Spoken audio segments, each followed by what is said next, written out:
opinions expressed in the following program are not necessarily those of Shaw Cable Systems or of the station. Through our access policy, we provide the opportunity for community groups and individuals to express their points of view.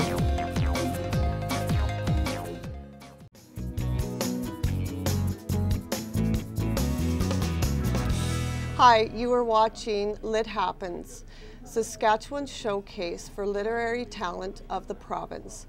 And I'm here hosting today. My name is Carey Rigby-Wilcox, and I'm happy to be here at Root Down at it's the Ideas Building right next to the Farmers Market, and I'm pleased to be here with a children's author, Cheryl Chad, and I'd like to welcome you today, Cheryl. Thank you. It's nice to be here. Thank you. So I just want to let you know, I've read your books to my children, and I've kind of brought my children into this interview. Okay. And they were very excited about this, and they were very excited that I was going to be here interviewing an actual author. And they were upset that they weren't going to be here today, so I have quite a few questions that they would like answered. Certainly. And the first one was, do you want to just tell us a little bit about your newest book that we have? About Grumble Snort? Yeah.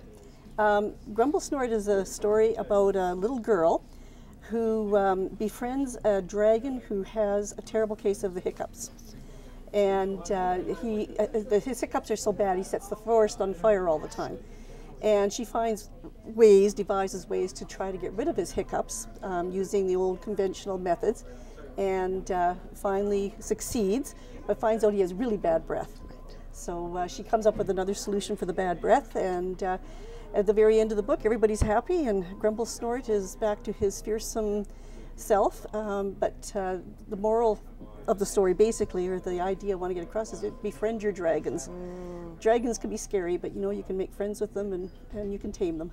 So what I found interesting when I was reading to the kids, they were actually trying to figure out what, and remembering their hiccups and wondering how they could stop their own hiccups. So, you know, when he's patting his head and jumping, they were wanting to do all this. So they were very interactive in the book. So I found it very, very interesting. What they wondered was, how did you come up with this story? Somebody else has asked me that question, and I think I just have nightmares at night. I don't know how these things just come into my head. Yeah. I guess a lot of authors have the same problem. Yeah. You don't know where these things come from. You just start writing, all of a sudden the book just takes off on its own, and voila, you've got a book at the end. It's just, my granddaughter, her name is Olivia. Okay. So it's a little bit about her. And but the dragons themselves, no, they just these incidences. You know, I'll be swimming in the pool at the Shaw Center, and all of a sudden I'll be swimming and think, okay, yeah, we have a dragon do this and this. And yeah. So it just all comes out of the head. So then your process is just your idea. Do you share it? How, like, what's your next step after you have your idea? After the idea, then I sit down and I do a quick rough draft. Make sure I've got everything down before I forget. And then I usually put it aside for a couple of days, and then I'll go back and I'll start working on it again. And it takes a while. Like, some people think, oh, you can write a children's book in no time. It does take time, and there's a lot of refinement, and you've got to make sure the words are understandable, and the words are within the vocabulary of the average child. Right. And then trying to find the illustrator, and then I'm lucky in this case, it was my sister. But it just, you know, you just keep working at it and keep working at it until, okay, yeah, I think we can work with this. And, you know, you just sound it off people that you know to see if it makes sense and if they have any other suggestions. So, like, your character names are very unique. How do you come up with, well, like... well, the little girl named Livy Lou, we used to call my granddaughter Olivia. We called her Livy Lou. And then Grumble Snort, it's just, what else do you call a dragon? You don't want it to be too fearsome, but you know, a grumpy old dragon who has the hiccups and snorts fire. So you just kind of put two and two together and come up hopefully with four with a name that's going to stick. Yeah. So your illustrator is your sister. Yes. And this is very bright and it's watercolor. Yes. And so can you just tell me a little bit about her process, if you?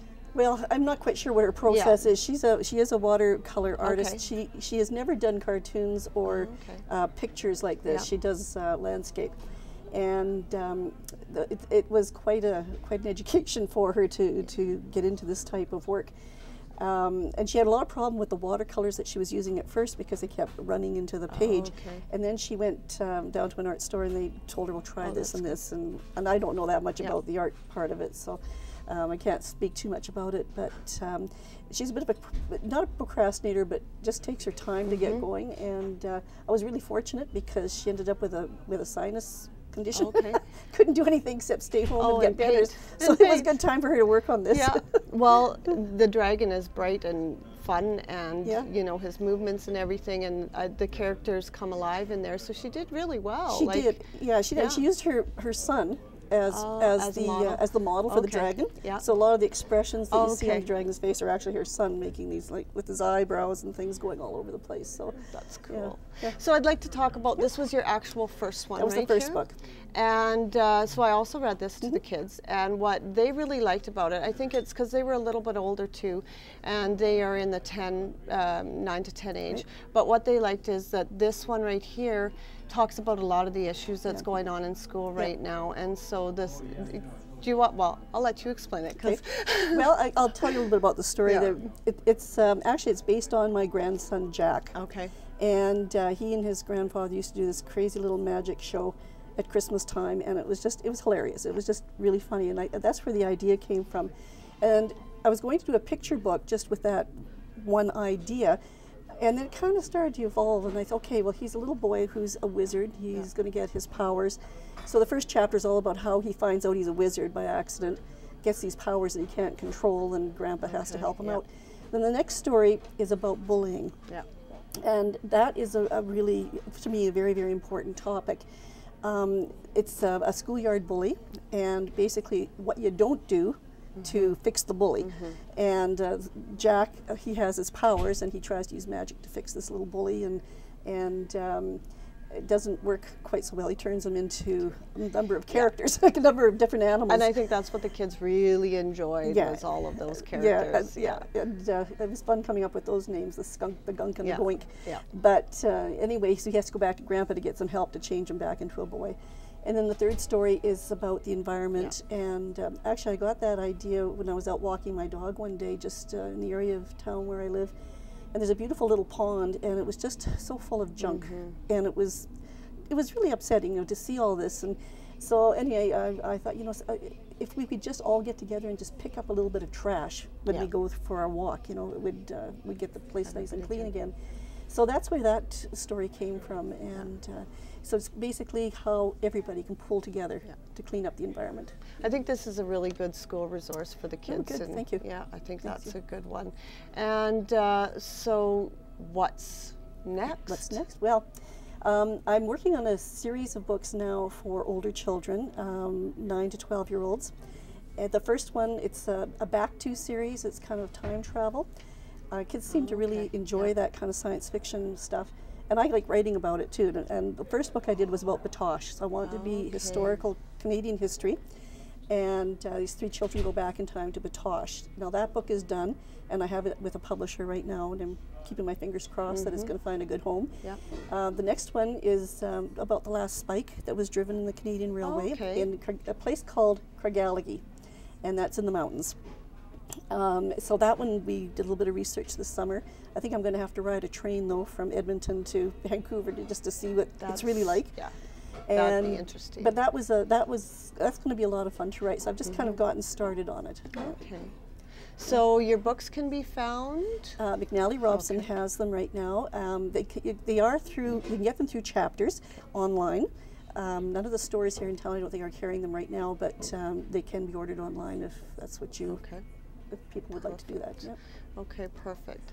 Well, Cheryl, it has been a pleasure, and I'm grateful to be here today. I love learning, and I love learning from other people, and I hope that this will inspire other people to be writers or authors or illustrators, and just to take an idea like you had and, you know, plant that seed and let it grow and see where it goes.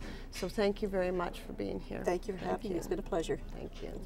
So this was Lit Happens, and if you'd like to see any other episodes, you can go to Shaw TV, or you can go to West Funk www.westpunk.ca. And if you want to connect with us and see other episodes, you can go to or connect with us on Facebook or Twitter or YouTube. Thank you very much and hope to see you soon.